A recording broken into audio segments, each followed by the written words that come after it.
In today's video, I'll show you how to use Cloudflare Access to protect private applications and control who can access your online resources. If you're new to Cloudflare Access, it is a security feature that adds an identity-based login layer before users can reach your protected applications.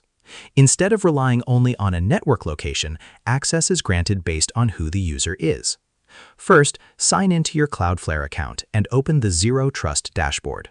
This is where you can manage applications, users, and security policies. Next, open the Access section and choose the option to add a new application. Select the type of application you want to protect and enter the required details. Now provide the application information, such as the application name and the address where it can be accessed. After adding the application, create an access policy. This policy controls who is allowed to enter and who should be blocked.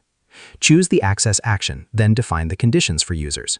You can allow access based on email addresses, groups, identity providers, or other security requirements. Once your policy is ready, save the configuration and test the application. When a user tries to access the protected resource, Cloudflare Access will verify their identity before allowing entry. You can also review access logs and update your policies whenever your users or security needs change. Using Cloudflare Access helps protect private dashboards, internal tools, and other sensitive resources without requiring a traditional VPN setup. And that's how you use Cloudflare Access. Share this video and subscribe for more helpful tutorials.